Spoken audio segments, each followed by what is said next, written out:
India சனநாயக நாடு என்று சொல்லப்படுகிறது. மாநிலங்களின் ஒன்றியம் என்றும் இந்திய அரசியலமைப்பு சட்டம் சொல்கிறது. எனவே டெல்லியிலிருந்து இந்தியா முழுவதையும் ஆளும் அரசை ஒன்றிய அரசு என்று நாம் அழைக்கின்றோம். உண்மையில் இந்த நாட்டின் ஆட்சி முறை மோசடியான சனநாயகமாகும். பெரும்பான்மையின் பெயரால் சிறுபான்மை குழு ஒன்றின் ஆட்சியே இங்கு தொடர்ந்து நடைபெற்று வருகிறது. ஒரு தேர்தலில் 2 வேட்பாளர் மட்டும் போட்டியிட்டால் இருவரில் ஒருவர் பெரும்பான்மையை பெற வாய்ப்பிருக்கின்றது. அதிலும் வாக்களிக்காதவர்களின் எண்ணிக்கையை சேர்த்தால் அந்த வேட்பாளரை எதிர்ப்போர் எண்ணிக்கை கூடுதலாக இருக்கும். பல கட்சி தேர்தல் முறையில் ஏறத்தாழ 70 விழுக்காட்டினர் எதிர்க்கின்ற 30 விழுக்காட்டினர் மட்டுமே ஆதரிக்கின்ற ஒருவரே பெரும்பான்மை வாக்குகளை பெற்றவர் என்று கருதப்படுகின்றார். எல்லோரும் ஓர் நிலை, எல்லோரும் ஓர் விலை என்று சொல்வார்கள்.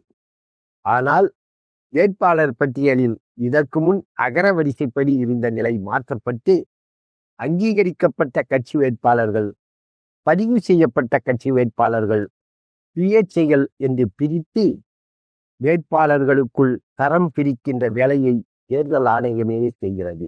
அங்கீகரிக்கப்பட்ட கட்சிகளுக்கு நிலையான சின்னங்களை ஒதுக்கி அவற்றை மக்கள் மனதில் ஆழ பதிய வைத்திருக்கிறது தேர்தல் ஆணையம்.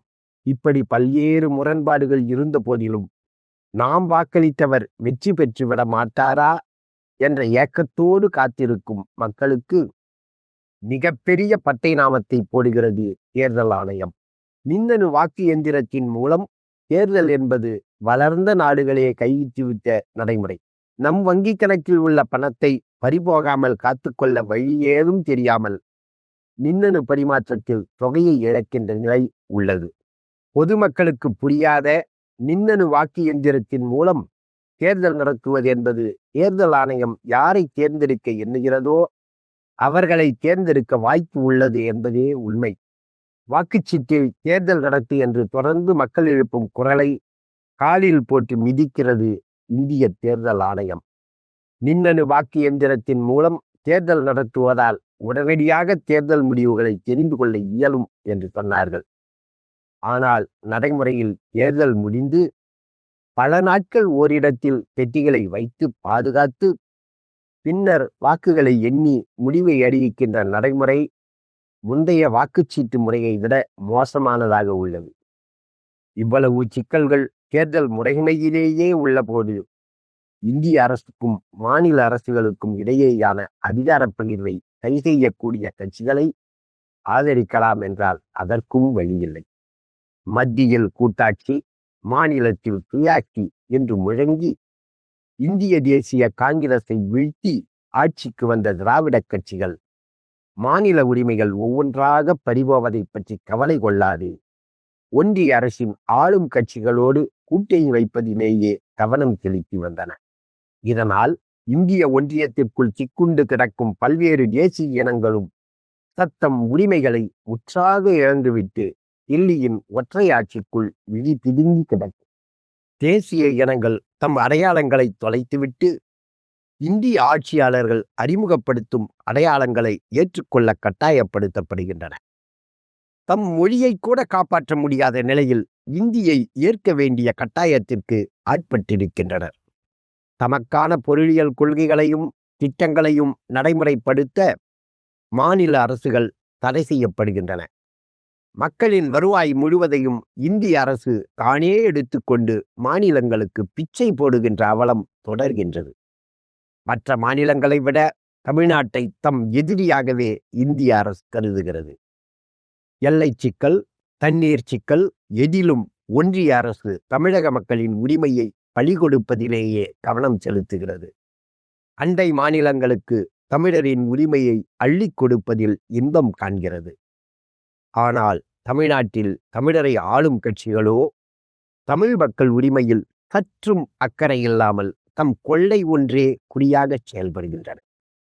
இந்திய தேசிய கட்சிகளான காங்கிரசு, பாசக, இடது வலது பொதுவுடைமை கட்சிகள் ஆகியனவும் திராவிட கட்சிகளான திமுக, அஇஅதிமுக போன்றவையும் சாதிய கட்சிகளும் உதிரி கட்சிகளும் தமிழரின் நலத்தை அடகு வைக்கின்ற போக்கிலேயே செயல்பட்டு வருகின்றன. இதனால் வெறுப்புற்ற தமிழ் மக்களிடத்தில் தமிழ்த் தேசிய எழுச்சி வேரூன்றத் தொடங்கியுள்ளது.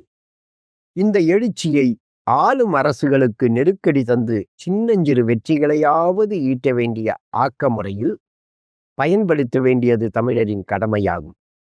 ஆகையினால் தேர்தல் புறக்கணிப்பு என்ற நிலைப்பாட்டை அண்மை காலம் வரை எடுத்த நம் தமிழர் கழகம் இன்று தம் நிலைப்பாட்டை மாற்றிக்கொண்டிருக்கிறது. தமிழ் தேசியத்திற்கான வாக்கு எண்ணிக்கை எவ்வளவு என்று கணக்கிடும் அளவுகோலாக இந்த தேர்தலை பயன்படுத்தலாம் என்று கருதுகிறது. அப்படி தமிழ் தேசியத்திற்கான வாக்கு எண்ணிக்கையை கணக்கிட வேண்டுமென்றால் தேர்தல் களத்தில் தமிழ் தேசிய கட்சிகள் இருந்திட வேண்டுமே. அந்த கவலையை தீர்க்கும் முகமாக இன்று தமிழ் தேசியத்தை அரசியல் களத்திற்கு கொண்டு வந்த கட்சியாக நாம் தமிழர் கட்சி விளங்குவதை நாம் அறியலாம். நான் ஆட்சி மாற்றத்திற்கானவன் இல்லை, அமைப்பு மாற்றத்திற்கானவன் என்று முழங்கும் சீமான் அந்த அமைப்பு மாற்றத்திற்கான உத்தியாக தேர்தலை கருதினாலும் தேர்தல் மூலமாக அமைப்பு மாற்றத்தை செய்ய முடியாது, ஆனால் அமைப்பு மாற்றத்திற்கான மக்கள் கருத்துருவை ஏற்படுத்த முடியும் என்ற நிலையில் நாம் தமிழர் கட்சியின் பரப்புரைகள் மிக வலிமையாக மக்களை பற்றி கொண்டு வருவதை காண முடிகிறது. தமிழ்நாட்டில் வேலைவாய்ப்பு தமிழர்களுக்கே என்ற சீமானின் முழக்கத்தை இன்று அதிமுக தம் தேர்தல் அறிக்கையில் இணைக்க வேண்டிய தேவையை அக்கட்சி ஏற்படுத்தி இருக்கிறது. இன்றைக்கு 35 லட்சம் வாக்குகளோடு தனித்த அடையாளத்தோடு களத்தில் நிற்கும் நாம் தமிழர் கட்சி இதுவரை ஆண்ட கட்சிகளை பதற்றப்படுத்தி இருப்பதை காண்கிறோம். எப்படியேனும் நாம் தமிழர் கட்சியின் வாக்கு விழுக்காட்டில் சரிவை ஏற்படுத்திவிட முடியாதா என்று ஏங்கிக் கொண்டிருக்கின்றன ஆண்ட கட்சிகள். இந்நிலையில் வேல்முருகன் தலைமையிலான தமிழர் வாழ்வுரிமை கட்சியும் திராவிட பிடியிலிருந்து விலகி வந்து தமிழ்த் தேசிய வாக்குகளை கோரி நிற்கிறது. இதனால் எதிர்வரும் தேர்தலில் நாம் தமிழர் கட்சி வாக்குகளும் தமிழர் வாழ்வுரிமை கட்சிகளின் வாக்குகளும் தமிழ்த் தேசியத்திற்கான வாக்குகள் என்று நாம் உறுதியாக கூறலாம்.